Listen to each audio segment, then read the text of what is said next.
Salam alaikum, bonjour tout le monde, j'espère que vous allez bien. Alors donc, غادي نشوفوا un nouveau chapitre concernant la programmation orientée objet. Donc on va voir ce qu'on appelle le concept du polymorphisme. Alors le polymorphisme, c'est quoi? Tout simplement, c'est un mot issu du grec, ce qui signifie la faculté de prendre plusieurs formes. Donc le polymorphisme est un mécanisme qui permet à une sous-classe, ça veut dire une classe qui hérite à partir d'une autre, de redéfinir une méthode dont il a hérité tout en gardant la même signature, c'est-à-dire le même nom de la méthode. Donc pour expliquer tout simplement, ça veut dire tout simplement en se basant sur le concept de l'héritage, ça veut dire on va considérer par exemple une classe A, ok, et une classe B. La classe B, elle hérite de la classe A, qui est la classe mère. Ok. La classe A, il a une méthode, ou bien on peut avoir plusieurs méthodes. Donc je peux redéfinir, ok, la méthode qui a été déjà définie dans la classe A, je peux la redéfinir dans la classe B en gardant le même nom. Mais dans ce cas-là, je dois utiliser ce qu'on appelle le principe du polymorphisme. Donc on va ajouter, on va voir la méthode bien sûr par la suite. On va utiliser ce qu'on appelle l'override. On va le voir dans l'exercice, dans l'exemple plutôt. Alors, je vais essayer de préciser un petit peu les niveaux de protection dont on a déjà parlé, mais je vais essayer de refaire ça. Donc, bien sûr, pour les méthodes et pour les attributs. Alors, on précise trois modes d'accès aux attributs d'un objet. Donc, vous avez le mode public qu'on utilise souvent, avec lequel les attributs seront accessibles directement par l'objet lui-même ou par d'autres objets. Okay. Il s'agit du niveau le plus bas de protection, donc c'est généralement à éviter. Le mode private, avec lequel les attributs de l'objet seront inaccessibles à partir d'autres objets. Seules les méthodes de l'objet pourront y accéder. Okay. Donc dans ce cas, lorsqu'on déclare, par exemple, dans une méthode, on va dire dans une classe, on déclare des attributs et des méthodes avec l'attribut private, ça veut dire que, plutôt des attributs avec c'est-à-dire visibilité private, ça veut dire que dans une autre classe, par héritage, par exemple, on peut pas accéder à c'est-à-dire aux données de ces attributs sans passer par les méthodes getter et setter. Vous savez très bien ça. Ok.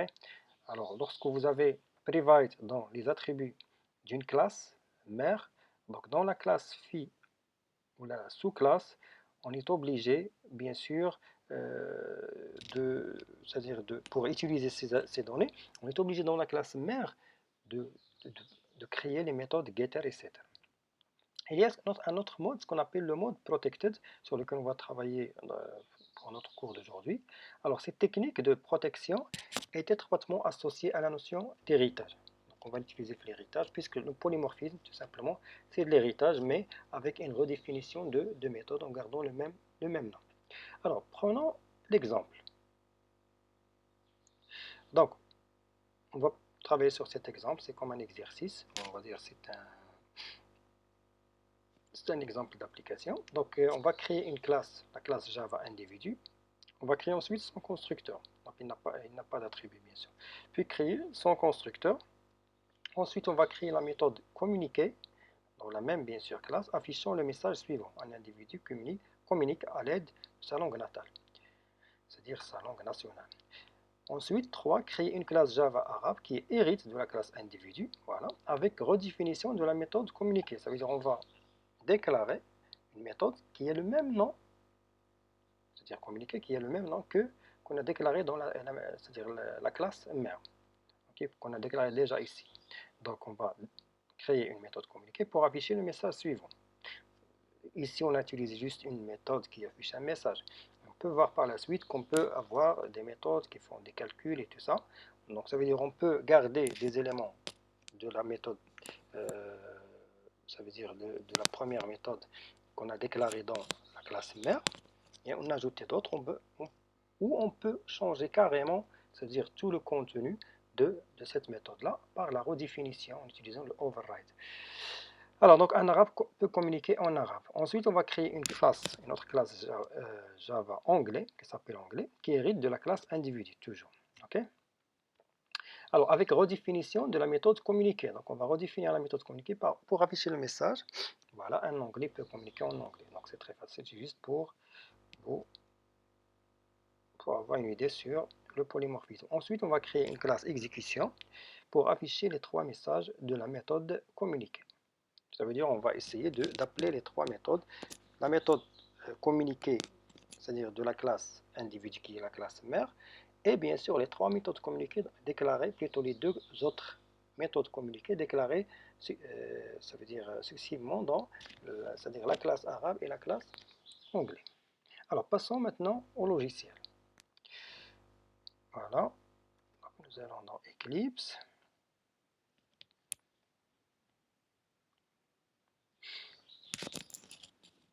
Donc moi j'ai déjà fait c'est-à-dire l'exemple.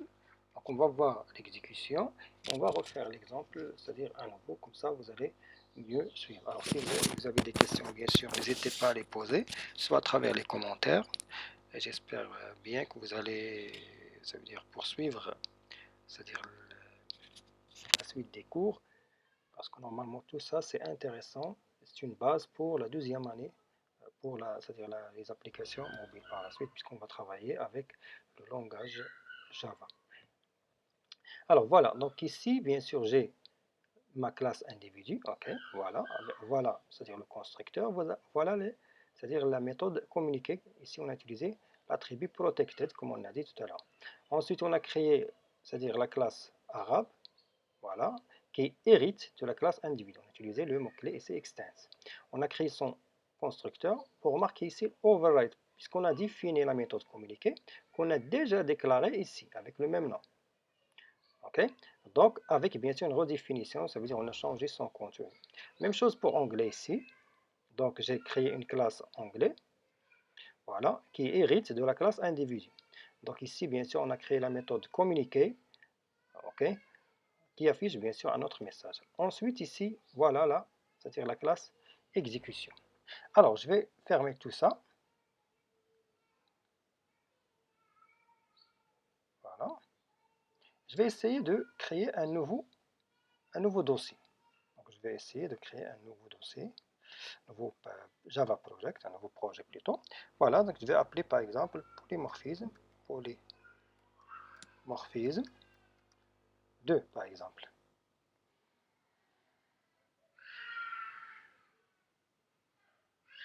Alors ici, je vais essayer de créer, voilà, donc je vais créer une nouvelle classe. Alors dans cette classe, donc la première classe, c'est la classe individu. Voilà.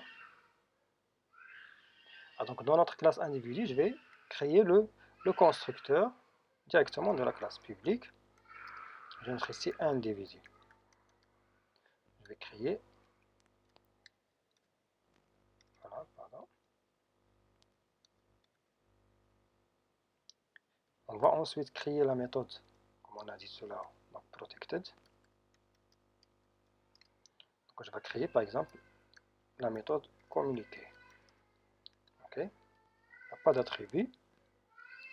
Alors dans ce cas-là, on va essayer de... donc je vais être sur void, je m'excuse. Voilà, donc ici on va mettre système, puisqu'il va afficher un message, .out, .println. On va mettre ici, on va revenir ici dans le message. Voilà, et le message, un individu communique à l'aide de sa langue natale. Donc un individu communique à l'aide de sa langue natale. Donc un individu communique avec sa langue natale, c'est-à-dire sa langue nationale. Ok.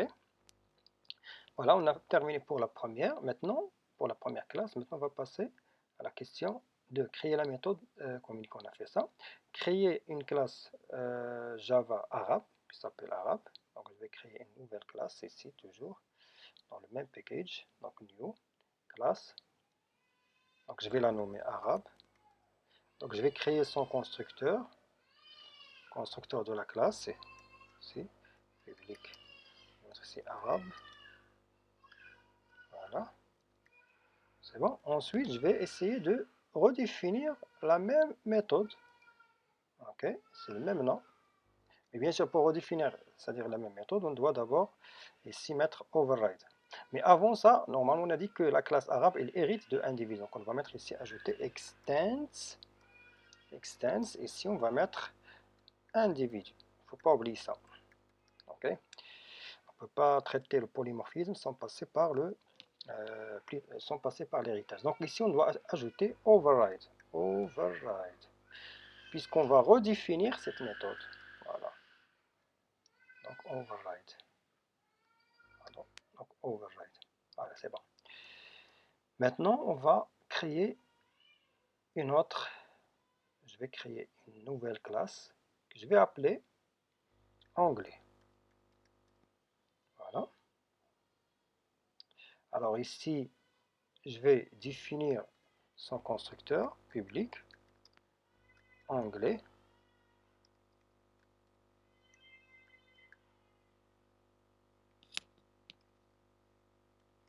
Voilà. Ensuite, donc sans oublier bien sûr que cette classe anglais, elle hérite de la classe individu. Voilà. Maintenant, on va prendre la même méthode. Donc, on va utiliser, je vais la redéfinir, c'est mieux. Donc, override.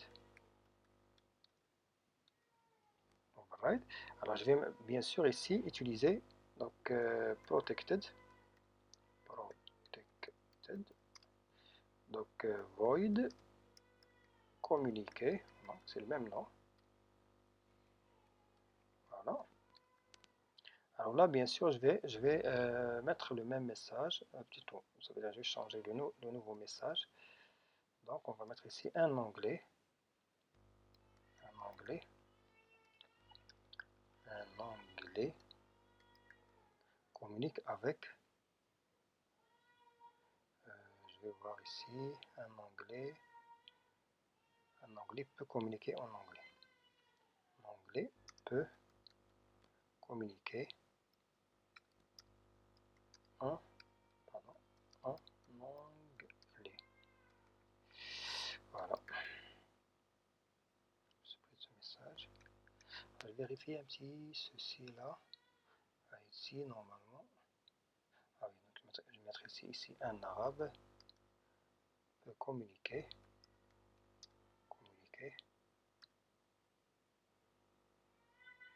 Je vais corriger ça en arabe. En arabe. Voilà. J'enregistre, je reviens là. Donc c'est bon, c'est déjà défini, c'est défini. Maintenant, on va créer tout simplement notre classe exécution. Alors la classe exécution va contenir la méthode main. Donc on va cocher cette case. Je vais donner le nom exécution. Voilà. C'est bon. Alors ici, bien sûr, on doit instancier les trois classes. La classe mère et les deux sous-classes qui sont arabe et anglais. Alors je vais mettre ici par exemple individu, ind par exemple, égale new, individu, avec le constructeur tout simplement. Je fais la même chose pour l'arabe. Je vais mettre ici arabe, égale new, arabe. Alors bien sûr, il ne faut pas oublier le... Ensuite, je vais mettre ici anglais,